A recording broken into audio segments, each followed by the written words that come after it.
Nah, hari ini kita belajar design thinking itu seperti apa. Soalnya saya langsung masuk ini. Design thinking itu apa? Design thinking itu sebuah pendekatan, sebuah cara menyelesaikan masalah, cara melakukan inovasi berpusat kepada manusia.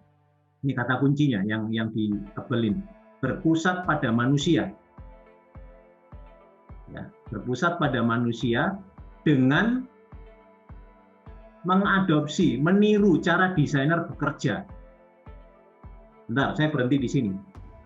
Teman-teman semuanya, inovasi itu banyak, teman-teman. Ya, teman-teman, inovasi itu banyak, macam-macam inovasi. Bisa inovasi produk, bisa inovasi proses, bisa inovasi layanan. Ya, macam-macam.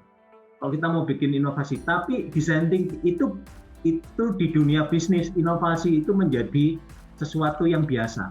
Tapi design thinking ini agak berbeda. Inovasinya itu adalah inovasi yang memberikan nilai terbaik untuk siapa? Untuk customer-nya. Bukan untuk bisnisnya, tapi untuk customer-nya. Kalau dia bisa memberi nilai terbaik untuk customer-nya, otomatis bisnisnya akan naik. Jadi design thinking itu di situ, dia taruh human atau faktor customer itu sebagai pusat dari inovasinya. Inovasi berpusat pada manusia. Kalau kampus, kita bikin kampus macam-macam inovasinya. Apakah lab-nya dibikin lebih lengkap? Apakah perpustakaannya dibikin lebih hebat? Apakah akreditasinya dibikin lebih tinggi, guru besarnya dibanyakin? Itu rangkaian yang membuat kampus kita jadi lebih inovatif. Itu disebut sebagai inovasi business thinking, berbasis bisnis. Inovasi produk, layanannya, jurusannya ditambah, guru besarnya ditambah, dan lain sebagainya. Tapi kalau design thinking, ini beda. Inovasinya adalah inovasi yang berpusat pada manusia. Siapa manusianya? Misalkan manusianya adalah mahasiswa. Jadi dia selalu berpikir bagaimana supaya mahasiswanya ini puas dengan pendidikan. Bagaimana supaya mahasiswanya ini kalau lulus mendapatkan perusahaan-perusahaan terbaik untuk dia bekerja. Jadi orientasinya, ujung dari inovasinya itu adalah human. Ya, ini.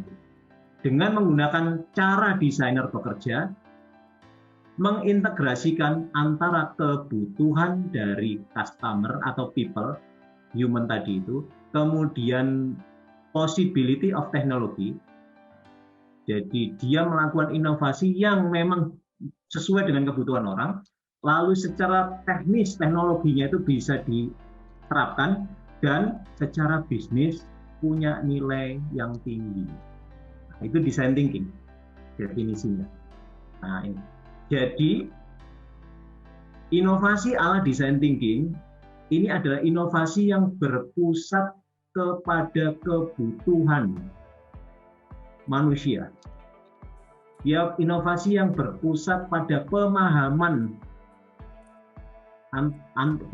yang mendalam masalah dan kebutuhan orang, kebutuhan dari orang. Teman-teman lihat perusahaan-perusahaan yang ini, saya boleh mundur. Oke. Gojek, dia menjadi perusahaan yang hebat karena dia berpusat pada permasalahan customer, kebutuhan customer. Akan apa? Mobilitas yang cepat, dinamis. Meskipun bisnisnya Anda lihat sepele, enggak? Sepele sekali. Kenapa? Ojek. Apa sih hebatnya? Ojek itu, tukang ojek kan kita lihat sebagai pekerjaan sebelah mata. Nggak prestis, siapa yang mau lulusan UMG jadi tukang ojek? Tapi seorang Nadiem Makarim melihat bahwa bukan masalah ojeknya, tapi benefit atau value yang bisa diberikan kepada manusia yang punya masalah dengan solusi yang disebut sebagai tukang ojek. Itu yang menarik, ya. Jadi itu. Nah, di sini. Jadi selalu good innovation, inovasi yang keren itu berawal dari problem orang banyak. Semakin banyak problem yang dia selesaikan, kebutuhan yang dia bisa penuhi, semakin hebat inovasi itu. Facebook, apa kehebatan dia? Dia mengkoneksikan banyak orang, connecting people. Apple, apa? Dia memberikan produk berkualitas yang personal. Orang kalau punya Apple kan bangganya bukan main, keren dan lain sebagainya. Amazon, Anda bisa beli apapun, Anda berada dimanapun, Anda bisa beli apapun, Anda bisa beli dimanapun, dan dimanapun Anda berada, dengan satu sentuhan Anda bisa mendapatkan barang yang Anda inginkan. Itu solusi dari Amazon. Dan banyak juga begitu.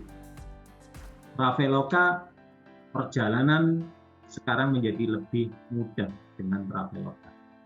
Bahkan banyak yang bilang, ketimbang saya order langsung via Garuda, mending saya pakai Traveloka. Kenapa? Karena lebih mudah. Sekali lagi, Traveloka bukan orang yang pertama berbisnis berbisnis pariwisata, berbisnis leisure, tapi dia yang kemudian menyelesaikan masalah orang akan kebutuhan berwisata dengan mudah. Oke ya, paham ya? Jadi human center itu bedanya. Nah ini seperti yang saya sampaikan kemarin. Kalau business thinking, nah ini yang biasa sering kita lakukan. Business thinking itu ketika dia menghadapi masalah, yang diajarkan itu adalah langsung memberi solusi. Ada COVID, ada COVID sekarang, itu berbahaya, bisa menular cepat, maka solusinya langsung. Oh ya sudah, lockdown, PPKM. Paling gampang, ya. Ada rumah kita kebakaran, lalu kita lihat sekitar, ada apa ini? Ada selang, ada kran, langsung kepikir kita, ya langsung harus dipadamkan. Tapi kalau design thinking ini berbeda teman-teman ya. Jadi cara berpikirnya kalau business thinking itu berdasarkan kecepatan, berdasarkan pengalaman masa lalu. Jadi kalau ada masalah ini harusnya seperti apa? Ya, misalkan banyak mahasiswa yang tidak lulus atau banyak mahasiswa yang datang terlambat. Apa yang harus dilakukan? Nah, mungkin di sesi berikutnya dikasih peringatan atau diancam gitu dalam tanda kutip, atau diiming-imingi buat peserta yang datang tepat waktu nanti akan diundi dan dapat saldo GoPay 100.000 untuk 3 orang, 2 orang fasil dan 1 orang mahasiswa begitu misalkan. Wah itu ini kenapa kok menggunakan solusi itu? Ya karena sebelumnya berhasil. Siapa sih yang nggak suka? Dulu kita pernah bikin seperti itu Pak, masih pesertanya banyak karena ngejar hadiahnya. Oke, jadi berdasarkan pengalaman masa lalu, solusinya dianggap sama. Sementara design thinking, cara berpikirnya nggak seperti itu. Jadi alih-alih dia kasih voucher sebagai hadiah supaya banyak mahasiswa nggak terlambat, design thinking justru tidak lompat ke solusi, tapi dia coba mengobservasi lebih dalam. Sebentar. Ini sebenarnya kenapa sih ini? Kok banyak teman-teman yang datang terlambat? Apakah memang teman-teman susah bangun pagi? Ataukah memang tidak ada laptop, tidak punya jaringan, atau tadi malam mungkin nonton siaran langsung sepak bola sehingga bangunnya terlambat, atau seperti apa? Jadi dia tidak langsung memberi solusi, baik itu memberi hukuman maupun memberi insentif, itu dia observasi dulu, ditanya. Kamu kenapa sih kok datangnya terlambat? Iya Pak, soalnya saya punya kesibukan ini. Sebenarnya saya ini tak kirain design thinking ini kayak kuliah-kuliah biasa. Jadi kalau kuliah-kuliah biasa ya nggak apa-apa lah Pak, telat-telat sedikit. Ternyata begitu diobservasi, alasannya nggak cuman ini, ternyata alasannya yang muncul macam-macam. Ada yang kuning, yang semula kita merah, oh anak-anak ini masalahnya itu, butuh semangat, butuh donasi pulsa dan lain sebagainya. Ternyata bukan, Justru yang ada adalah, saya nggak ngerti kalau program ini penting. Nggak ngerti kalau program ini untuk masa depan saya. Coba saya ngerti ya, saya ikut Pak. Nggak cuma saya akan minta adik saya yang bukan di jurusan entrepreneur, wirausaha juga ikut. Kenapa? Karena ini penting. Ternyata begitu diobservasi, ketemu, ternyata masalahnya berbeda dari yang kita kira sebelumnya. Sehingga ke depan kita punya strategi yang berbeda. Berarti kalau kita bikin workshop, caranya begini Pak Benny. Caranya pengumumannya jangan langsung harus gitu, enggak, tapi harus ada teasernya kalau kayak influencer open PO itu. Jadi harus dikasih teaser dulu supaya mereka tertarik. Sehingga kalau perlu dikasih seleksi supaya ada mekanisme seleksi supaya apa? Supaya mereka bisa join atau mereka suruh bayar program ini. Harus bayar semuanya, begitu ikut selesai 100% uangnya akan dikembalikan. Kalau tidak selesai, ditahan uangnya. Disumbangkan ke masjid UMG misalkan. Kalau dengan itu, hasil solusi itu berdasarkan apa? Analisa, pemahaman, understand. Tahu teman-teman ya bedanya. Jadi kalau business thinking, caranya apa? Ada masalah, langsung kasih solusi berdasarkan apa? Pengalaman sebelumnya. Sementara design thinking, begitu ada masalah, jangan langsung kasih solusi, tapi dilihat dulu. Ini kenapa ini kok kayak gini? Apa benar anak-anak itu bangunnya kesiangan? Kenapa sih kok bangun kesiangan? Kenapa sih kok telat dan lain sebagainya? Sehingga ngerti, ternyata problemnya ini ya. Ini yang penting buat anak-anak. Maka kita akan hadir dengan solusi baru. Jadi ke depan workshop design thinking untuk mahasiswa bisa jadi modelnya tidak seperti ini, tapi saya ngundang influencer mungkin untuk mendampingi saya, moderatornya siapa, mungkin Raisa atau siapa, sehingga teman-teman meskipun tidak suka design thinkingnya, tertarik dengan Raisanya, it's okay. Jadi saya punya solusi yang berbeda. Pada ujungnya apa? Saya bisa paham, kebutuhan teman-teman itu toh lebih senang sebenarnya ngelihat Raisa daripada ngelihat trainernya. Jadi berbeda modelnya.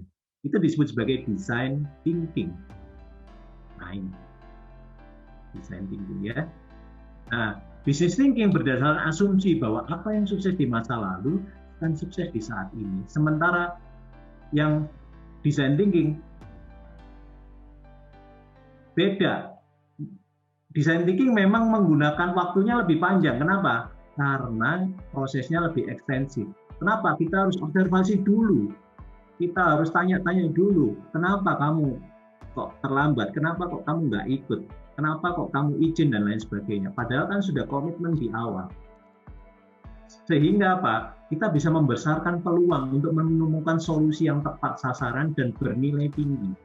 Untuk kita evaluasi berikutnya, kita harus apa ya strateginya ya, supaya teman-teman ini paling nggak saya sudah setengah jam sebelum acara sudah di WA, Pak, kita sudah siap Pak semuanya, bisa nggak dimulai sebelum jam 9? Kenapa kok sampai bisa seperti itu ya? Karena kita bisa mengobservasi lebih dalam apa yang kemudian menjadi menarik untuk teman-teman, apa yang jadi kebutuhan dan apa yang menjadi problem. Ya, jadi bagus untuk permasalahan yang segera diselesaikan dan jelas penyebabnya. Kayak tadi, kompor meleduk, jelas kan? Oke, LPG-nya meledak, langsung kompornya ditutup pakai pakai karung goni, selangnya dicabut dari LPG, udah selesai. Itu jangan pakai design thinking. Kalau kompor meledak, jangan dianalisa. Ini kenapa ya ini? Padahal kan regulatornya baru. Sebentar. Ini saya tanya pembantu saya, Mbak, ini kira-kira kenapa Mbak? Kan aman ini, kesuwen, kebakar habis rumah kita. Itu pakailah di business thinking. Sementara design thinking, kalau Anda misalkan pengen bangun rumah 3 lantai, konsepnya kantor, tempat main anak-anak, istri Anda bisa punya toko di situ, dan tempat tinggal. Nah, itu nggak bisa dirancang cepat, harus ngerancangnya pakai design thinking. Bagus untuk permasalahan kompleks dan ambigu. ambigu itu tidak pasti, di mana penyebabnya belum pasti dan masih banyak kemungkinannya. Nah, kenapa kok kita pilih design thinking? Karena cara berbisnis sekarang itu kita menghadapi ketidakpastian yang tinggi. Ya, sekelas Matahari bisa tutup, ya, sekelas Giant bisa tutup. Berarti apa? Berarti bisnis sekarang itu semakin sulit, semakin tidak pasti. Maka jangan gunakan pendekatan business thinking, tapi gunakan pendekatan design thinking. Kenapa? Karena faktor yang berpengaruh sangat kompleks, semuanya serba tidak pasti. Kita udah rencanakan baik-baik, tiba-tiba PBKM dan lain sebagainya. Maka pendekatannya harus menggunakan pendekatan untuk masalah kompleks, bukan masalah yang jelas. Oke, design thinking ada 5 teman-teman semuanya. 1 ada namanya empathize, define, ideation, prototype, dan test. Agak panjang. Kalau business thinking langsung ada problem, langsung ideasi, langsung solusi, dites, langsung 3 ini. Jadi ada masalah, langsung lompat ke ide, langsung dites. Kalau gagal, dicoba ide yang berikutnya. Ditutup sama disiram air kompornya, oh enggak mati.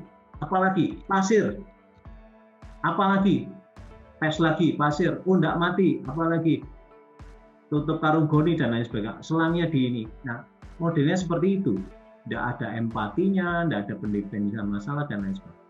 Nah, kalau design thinking memang lebih ribet, tapi dia cocok untuk permasalahan-permasalahan yang lebih kompleks. Oke, yang pertama, apa empati itu? Empati itu adalah memahami situasi dan kondisi yang dialami oleh customer.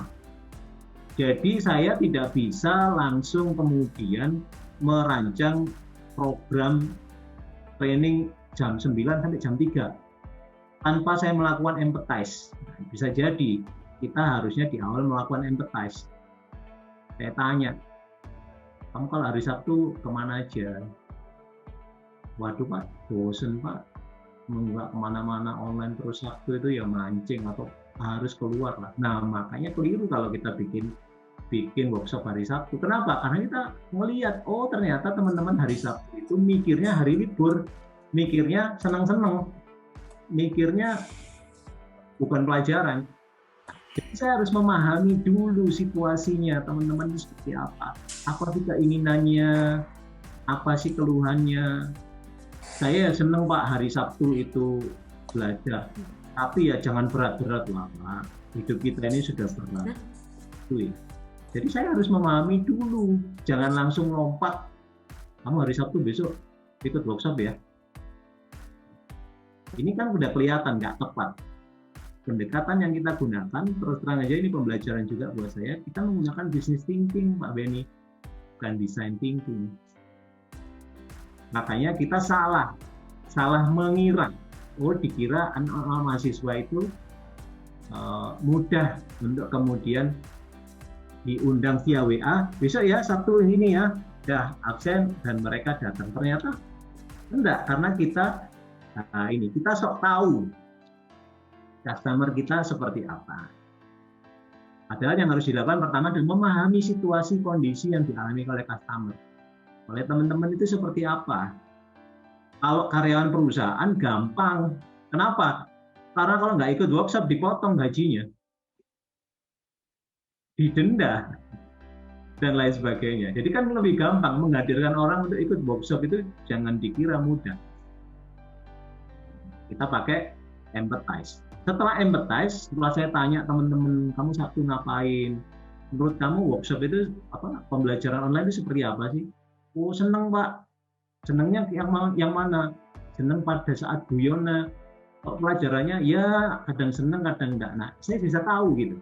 Lalu ketika saya sudah empathize, saya jadi tahu, oh ternyata ini toh masalahnya customer itu. Oh mereka itu senang mengikuti workshop itu kalau yang ini misalkan senang yang mengikuti workshop yang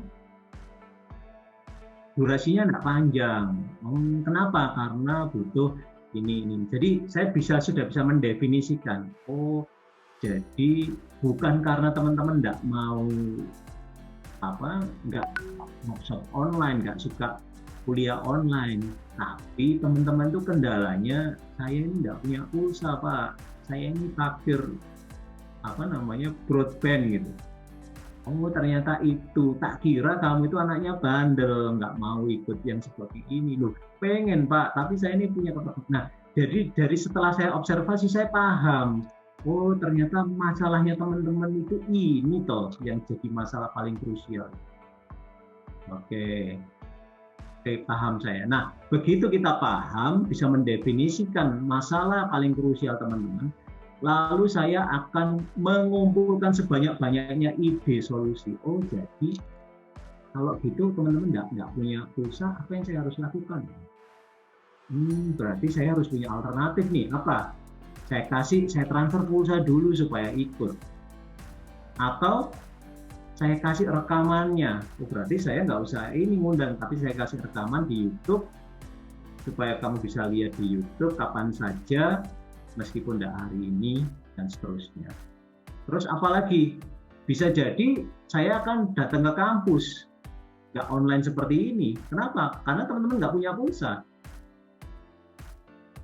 Ya, supaya kita bisa berinteraksi dengan protokol kesehatan yang ketat. Apalagi solusinya? Solusinya apalagi ya? Tak kasih bacaan. Ya sudah, baca saja bukunya ini. Asumsi saya teman-teman senang baca. Atau dikasih video Pak Beni, dipotong-potong video saya 10 menitan, 5 menitan supaya teman-teman bisa paham. Kalau panjang-panjang, wah ini nggak konsen malah. Nah, bisa macam-macam idenya. Lalu itu kan ide. Setelah ide itu muncul banyak, ide ini belum konkret. Maka yang saya harus lakukan adalah merealisasikan ide tadi. Dari sekian banyak ide, itu saya timbang-timbang, kira-kira yang mana ya? Kalau tak kasihkan buku, wise mesti gak diwoco ini. Kalau tak suruh join di ikut kuliah, wah sini apa lagi ini?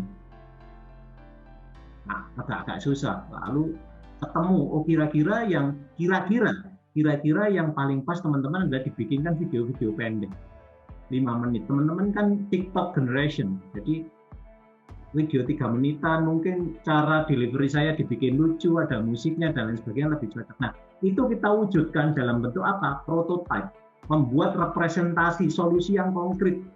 Mungkin enggak bagus, sederhana, tapi jadi seperti yang kita harapkan. Dibikin prototype. Lalu saya panggil teman-teman. Teman-teman, saya ini pengen minta feedback-nya dong. Kita kemarin tuh coba merancang sebuah pembelajaran online yang menarik menurut teman-teman. Mohon feedback-nya. Nah, saya tanya teman-teman, ini loh modelnya. Gimana? Bagus nggak? Yang bagus yang mana? Yang jelek yang mana? Apa yang harus saya perbaiki? Nah, itu dites. Setelah itu apakah langsung berhasil sempurna? Tidak. Bisa jadi setelah tes ini, oh jelek Pak. Nah, itu kalau seperti itu ya nggak ada yang mau Pak. Nggak ada yang mau. Itu terlalu kayak orang tua aja cara ngajarnya. Ini loh Pak, coba Pak lihat Atta Halilintar. Kalau nyampaikan materinya kayak dia, pasti keren Pak. Oh, ke sini. Oh, jadi bikinlah yang konten-konten yang mungkin lucu, yang mungkin ringan dan lain sebagainya. Lalu saya bikin lagi. Jadi kayak gini ya, ini versi kedua, gimana? Nah, ini lumayan Pak, tapi rasanya masih kurang kayak anak muda Pak. Balik lagi ke sini. Atau salah mendefine. Pak, sebenarnya masalah kita itu bukan itu Pak. Masalah kita kan nggak punya pulsa. Jadi solusinya apa? Ya dikasih beasiswa atau dikasih bantuan pulsa Pak. Atau kalau bisa dipinjemin iPad semua mahasiswa UMG. Oh gitu ya. Balik lagi ke sini. Dan lain sebagainya. Nah, jadi proses design thinking itu seperti itu teman-teman.